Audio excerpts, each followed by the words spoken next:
नमस्कार। आज हम भारतीय शेयर बाजार पर एक गहरी नज़र डाल रहे हैं चार्ट मास्टर बीएन के विश्लेषण के साथ। और आज का दिन 20 अक्टूबर 2025 बहुत खास है। जी हाँ, बिल्कुल। आज दिवाली है और साथ ही निफ्टी 50 की वीकली ऑप्शन एक्सपायरी भी। तो हमारा मकसद है उन सारे फैक्टर्स को समझना जो आज बाजार को हिला सकते हैं। ग्लोबल संकेत क्या हैं, कंपनियों के नतीजे, चार्ट्स क्या कह रहे हैं, और हाँ, खास तौर पर इंट्राडे ट्रेडर्स और निवेशकों के लिए इसका क्या मतलब है। बिल्कुल। और शुरुआत करते हैं दिवाली की ढेर सारी शुभकामनाओं के साथ। जैसा चार्ट मास्टर बीएन ने भी कहा है, हम सभी के लिए खूब सारी समृद्धि और सफलता की कामना। दीपावली की बहुत बहुत शुभकामनाएं सभी को। आज का दिन वाकई कई चीजों का संगम है। त्योहार है, वीकली एक्सपायरी है, एचडीएफसी बैंक, रिलायंस जैसे बड़े नामों के नतीजे आ गए हैं और 3 महीने बाद एफपीआईज भी लौटे हैं। तो देखना होगा कि बाजार इन सब पर कैसे रिएक्ट करता है। हाँ, और ये भी याद रखना कि आज तो नॉर्मल ट्रेडिंग है 9:30 बजे से 3:30 बजे तक। जी, लेकिन कल मुहूर्त ट्रेडिंग है दोपहर 1:45 से 2:45 और परसों 22 अक्टूबर को बलि प्रतिपदा की छुट्टी है। बाजार बंद रहेगा। अच्छा, तो चलिए सबसे पहले ग्लोबल संकेतों से शुरू करते हैं। अमेरिका में शुक्रवार को थोड़ी राहत तो थी। S&P 500, डाउ, नैस्डैक करीब 0.5% ऊपर थे, लेकिन गुरुवार को काफी टेंशन थी वहां। हाँ, वो गुरुवार को विक्स डर वाला इंडेक्स वो 22% से ज्यादा उछल गया था, 25 के पार। मई के बाद का सबसे ऊंचा लेवल था वो। कुछ बैंकों को लेकर चिंताएं की, ट्रेड वॉर की बातें। अच्छा, तो शुक्रवार की रिकवरी के बावजूद ये दिखाता है कि ग्लोबल मार्केट्स में अभी भी थोड़ी बेचैनी तो है। हाँ, गोल्डमैन सैक्स, जेपी मॉर्गन जैसे बैंकों के नतीजे अच्छे थे, उससे कुछ सहारा मिला, लेकिन ये मिला जुला सा माहौल है जिसका असर आज हमारी ओपनिंग पर दिख सकता है। और ये ट्रम्प के टैरिफ वाला ड्रामा भी तो चल ही रहा है। चीन पर 1 नवंबर से 100% टैरिफ की बात, फिर नरमी के संकेत भी दिए, बातचीत भी होनी है, लेकिन ट्रकों और बसों पर तो टैरिफ लग ही रहा है। और इसमें भारत के लिए भी सीधी चेतावनी है। ट्रंप ने कहा है कि भारत को या तो रूसी तेल लेना बंद करना होगा या फिर भारी टैरिफ झेलना पड़ेगा। ये भारत के लिए जियोपॉलिटिक्स के लिहाज से थोड़ा कॉम्प्लिकेटेड हो जाता है मामला। हमारी एनर्जी सिक्योरिटी स्ट्रैटेजी पर असर पड़ सकता है और बाजार की धारणा पर भी। ये दिखाता है कि कैसे ग्लोबल राजनीति और ट्रेड आपस में जुड़े हुए हैं। बिल्कुल। अब आते हैं घरेलू ट्रिगर्स पर, जिनका आज सबसे बड़ा असर होने वाला है। वीकेंड पर 2 दिग्गज HDFC बैंक और रिलायंस इंडस्ट्रीज के Q2 नतीजे आए हैं। जी, ये बहुत अहम है। HDFC बैंक के नंबर्स तो उम्मीद से बेहतर लग रहे हैं। नेट प्रॉफिट करीब 11% बढ़कर 18,600 करोड़ रुपए से ज्यादा। नेट इंटरेस्ट इनकम भी करीब 5% ऊपर। डिपॉजिट्स, एडवांसेस दोनों में अच्छी ग्रोथ है। हाँ, और सबसे अच्छी बात, जैसा मैंने पहले कहा, एसेट क्वालिटी। ग्रॉस एनपीए घटकर 1.24% और नेट एनपीए सिर्फ 0.42%। ये बहुत मजबूत संकेत है, न सिर्फ बैंक के लिए बल्कि पूरे बैंकिंग सेक्टर और इकोनॉमी के लिए। सही कहा। इससे आज गैप अप ओपनिंग की उम्मीद तो बन ही जाती है। बिल्कुल। और रिलायंस इंडस्ट्रीज, वहां भी दमदार प्रदर्शन है। नेट प्रॉफिट 14% से ज्यादा बढ़कर 22,000 करोड़ के पार। रेवेन्यू भी करीब 10% ऊपर। जियो के यूजर्स 50 करोड़ पार कर गए हैं और ARPU भी बढ़कर 211 रुपए से ज्यादा हो गया है। रिटेल रेवेन्यू 18% बढ़ा है। O2C का EBITDA 21% बढ़ा है। चौतरफा ग्रोथ दिख रही है। हाँ, और रिलायंस के नतीजे ये दिखाते हैं कि कंपनी के जो तीनों बड़े इंजन हैं, टेलीकॉम, रिटेल और O2C, वो सब एक साथ अच्छा परफॉर्म कर रहे हैं। ये भी बाजार के लिए एक बड़ा पॉजिटिव ट्रिगर है। रिलायंस का चलना इंडेक्स का चलना। और एक और बड़ी खबर जिसकी हम बात कर रहे थे, FPIs की वापसी। 3 महीने लगातार बेचने के बाद अक्टूबर में अब तक करीब 6,500 करोड़ का नेट निवेश आया है। जी, ये बहुत महत्वपूर्ण है। दिवाली के माहौल, अच्छे नतीजों के साथ FPIs का लौटना, ये सेंटिमेंट को जबरदस्त बूस्ट देता है। दिखाता है कि ग्लोबल इन्वेस्टर्स का भरोसा लौट रहा है। बिल्कुल। और इसी माहौल में, जैसा चार्ट मास्टर BN ने भी नोट किया, बैंक निफ्टी ने शुक्रवार को अपना पिछला ऑल टाइम हाई तोड़ा। 57,713 पर बंद हुआ। दिवाली से ठीक पहले ये एक बड़ा ब्रेकआउट है। हाँ, ये सिर्फ एक नंबर नहीं है, ये एक साइकोलॉजिकल लेवल का टूटना है। इसके पीछे HDFC जैसे स्टॉक्स की मजबूती, क्रेडिट ग्रोथ की उम्मीदें, फेस्टिव सीजन की डिमांड, ये सब फैक्टर्स काम कर रहे हैं। ये एक तरह से इकोनॉमी में बढ़ते कॉन्फिडेंस को दिखाता है। यहाँ एक बहुत ही दिलचस्प बात सामने आई है चांदी को लेकर।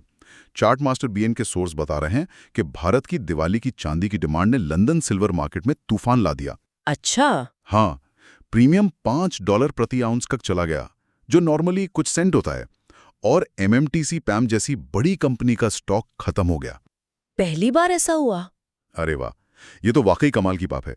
ये दिखाता है कि भारत की घरेलू मांग, खासकर फेस्टिव सीजन में, कितनी ताकतवर है कि उसका असर ग्लोबल कमोडिटी मार्केट पर पड़ रहा है। ये कंज्यूमर के मूड का भी एक अच्छा इंडिकेटर है, सही में। अच्छा, चलिए अब चार्ट्स और तकनीकी स्तरों पर आते हैं। ये इंट्राडे ट्रेडर्स और निवेशकों के लिए आज बहुत अहम होंगे। निफ्टी 50 शुक्रवार को करीब 125 अंक बढ़कर 25,709 पर बंद हुआ। लगातार तीसरा दिन था बढ़त का और पिछले 4 महीनों का सबसे मजबूत हफ्ता रहा, 1.6% ऊपर। टेक्निकली चार्ट मास्टर BN का एनालिसिस कहता है कि निफ्टी ने 25,700 का अहम लेवल पार कर लिया है। सारे जरूरी मूविंग एवरेज के ऊपर है। वॉल्यूम भी अच्छा था, मतलब खरीदारी में दम था। RSI 65 के ऊपर है, जो मजबूती तो दिखाता है। हाँ, लेकिन 65 प्लस थोड़ा ओवरबॉट जोन के करीब भी माना जाता है, तो थोड़ी सावधानी भी रखनी चाहिए। MACD पॉजिटिव है, वो अच्छा है। Pattern higher high higher low का बन रहा है, जो एक क्लियर अप ट्रेंड है। तो आज की एक्सपायरी के लिए कौन से लेवल पे नजर रखनी है? ऊपर की तरफ पहला रेजिस्टेंस है 25,800 पर। अगर वो निकलता है तो फिर 26,000 एक बड़ा साइकोलॉजिकल लेवल है, रिकॉर्ड हाई के पास। जी, 26,000 बहुत महत्वपूर्ण होगा। और नीचे की तरफ पहला सपोर्ट 25,600 पर है। अगर फिसलता है बाजार तो 25,450 एक बड़ा सपोर्ट जोन है। ठीक है। गिफ्ट निफ्टी भी सुबह अच्छा संकेत दे रहा था, 60 अंक ऊपर 25,917 पर। तो लग रहा है शुरुआत गैप अप से होगी। हाँ, और दिलचस्प ये है कि सारे संकेत टेक्निकल, फंडामेंटल, नतीजे, FPI और सेंटिमेंट, दिवाली, सब एक ही दिशा में इशारा कर रहे हैं, मतलब पॉजिटिव। 26,000 पार करना एक बड़ा बूस्ट होगा। एक्सपायरी के दिन ये लेवल्स ऑप्शन ट्रेडर्स के लिए बहुत जरूरी गाइड होते हैं। बैंक निफ्टी की बात करें तो वो नए हाई पर है। चार्ट मास्टर BN के मुताबिक अगला लेवल 58,000 हो सकता है, साइकोलॉजिकल, और नीचे 57,000 अब एक मजबूत सपोर्ट बन गया है। ट्रेंड बहुत बुलिश बताया जा रहा है। हाँ, बैंकिंग सेक्टर तो क्लियरली लीड कर रहा है। HDFC के नतीजे, क्रेडिट ग्रोथ की उम्मीदें, फेस्टिव सीजन, सब मिलकर इसे ड्राइव कर रहे हैं। आज बैंक निफ्टी का प्रदर्शन बहुत अहम रहेगा। सेंसेक्स भी करीब 84,000 पर बंद हुआ था। उसके लिए 84,500 और 85,000 रेजिस्टेंस है और 83,500 सपोर्ट। ट्रेंड बुलिश है। जी। अब आते हैं आज की निफ्टी वीकली एक्सपायरी की रणनीति पर। ये इंट्राडे ट्रेडर्स के लिए सबसे अहम है। आज सेम डे एक्सपायरी है, मतलब थीटा डीके यानी टाइम वैल्यू का गलना बहुत तेज होगा। बिल्कुल। 25,700 की स्ट्राइक ATM है, एट द मनी। यहां गैमा रिस्क, मतलब भाव में तेज उतार चढ़ाव का खतरा, और पिन रिस्क यानी एक्सपायरी का ठीक इसी लेवल के पास होने का खतरा सबसे ज्यादा होता है। हाँ, ये एक्सपायरी डे की खासियत है। ऑप्शन चेन डेटा क्या कह रहा है?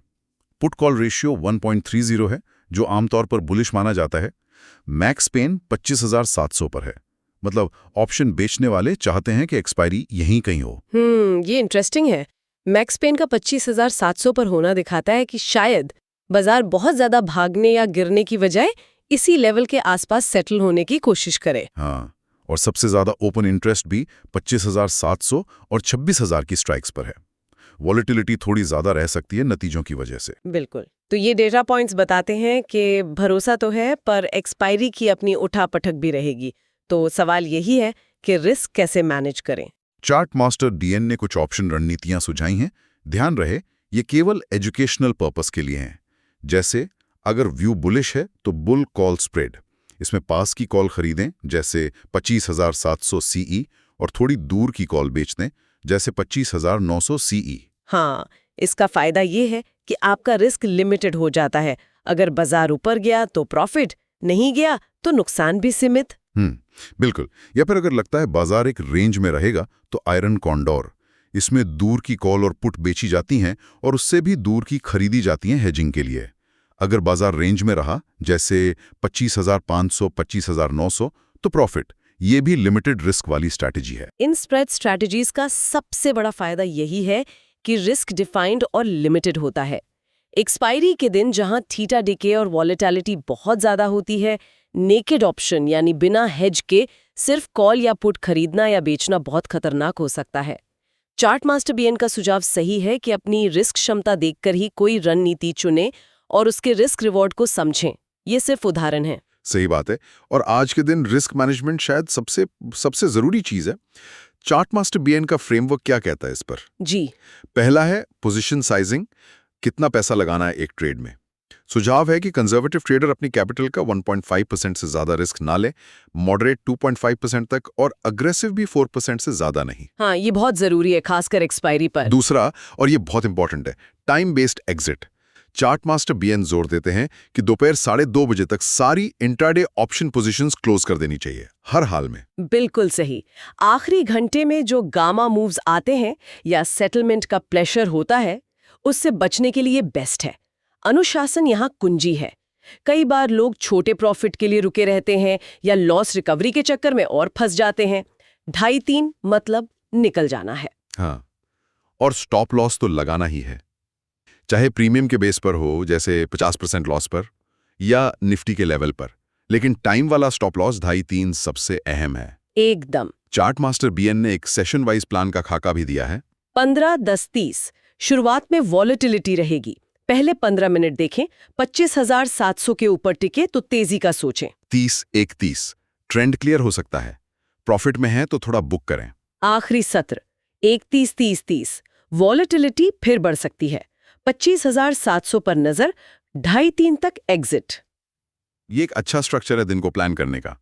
इससे आप दिन के अलग अलग फेज के लिए तैयार रहते हैं और पैनिक में फैसले नहीं लेते। तो सब कुछ मिलाकर चार्ट मास्टर बीएन के विश्लेषण के आधार पर आज का आउटलुक क्या बन रहा है, क्या हो सकता है? बेस केस 60% संभावना, निफ्टी 25,650 से 25,850 के दायरे में रहें और क्लोजिंग 25,700 25,750 के आसपास हो, मतलब मैक्स पेन के पास। इसके लिए आयरन कॉन्डोर जैसी स्ट्रैटेजी हो सकती है। बुलिश केस 30% संभावना, निफ्टी 25,900 के ऊपर निकलकर 26,000 को टेस्ट करे। एचडीएफसी, एफपीआई फ्लो, दिवाली जोश, ये सब इसे ड्राइव कर सकते हैं। यहाँ बुल कॉल स्प्रेड सोचा जा सकता है।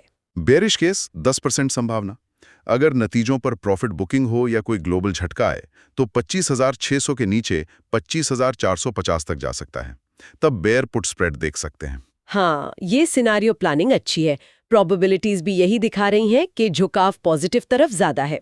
बेस केस और बुलिश केस की संभावना मिलाकर 90% है, लेकिन 10% बेरिश केस को भी नजरअंदाज नहीं करना चाहिए, खासकर एक्सपायरी पर हाँ, सबसे ज्यादा चांस 25,700 के आसपास रहने का लग रहा है। तो चार्ट मास्टर बीएन की फाइनल सलाह क्या है? नेकेड ऑप्शन से बचें, लिमिटेड रिस्क वाली स्प्रेड स्ट्रैटेजी को देखें, रिस्क क्षमता के अनुसार चुनें, पोजीशन साइज छोटा रखें और सबसे जरूरी 2-2:30 बजे तक एग्जिट जरूर करें। लालच से बचें, थोड़ा प्रॉफिट मिले तो बुक करें, टाइम का अनुशासन रखें। बिल्कुल। तो आज की चर्चा का सार यही है कि दिवाली का माहौल, दमदार नतीजे, एफपीआई की वापसी, बैंक निफ्टी का नया हाई, ये सब पॉजिटिव हैं, लेकिन ग्लोबल टेंशन, ट्रम्प फैक्टर और एक्सपायरी का अपना रिस्क भी है। ये सारी जानकारी चार्ट मास्टर बीएन के एनालिसिस पर आधारित थी। हाँ, और हाँ, जैसा चार्ट मास्टर बीएन कहते हैं, ट्रेडिंग जिंदगी का सिर्फ एक हिस्सा है। असली धन तो परिवार के साथ समय बिताने में, त्योहार मनाने में और शुक्रगुजार होने में है। बिल्कुल सही कहा। और यहाँ एक सवाल छोड़ जाते हैं सोचने के लिए। ये जो फेस्टिव माहौल है, घरेलू मजबूती है, क्या ये ग्लोबल चिंताओं जैसे ट्रम्प की चेतावनी पर भारी पड़ेगी आने वाले हफ्तों में, या ग्लोबल फैक्टर्स हमारी रफ्तार को रोक सकते हैं? ये देखना दिलचस्प होगा। पूरा ट्रेडिंग के लिए भी शुभकामनाएं, जो नए संवत 2082 की शुरुआत करेगी। जी, शुभकामनाएं। और कृपया ध्यान दें, ऑप्शन ट्रेडिंग में नुकसान का भारी जोखिम होता है। आज एक्सपायरी के दिन ये जोखिम और भी ज्यादा है। यहाँ बताई गई सभी रणनीतियां और विश्लेषण चार्ट मास्टर बीएन के हैं और केवल शैक्षिक उद्देश्यों के लिए हैं। हाँ, ये जरूर ध्यान रखें। कोई भी ट्रेड लेने से पहले अपने वित्तीय सलाहकार से सलाह जरूर लें और कभी भी उस पैसे से ट्रेड ना करें जिसे आप खोना अफोर्ड नहीं कर सकते। दिवाली जिम्मेदारी से मनाएं और सुरक्षित ट्रेड करें।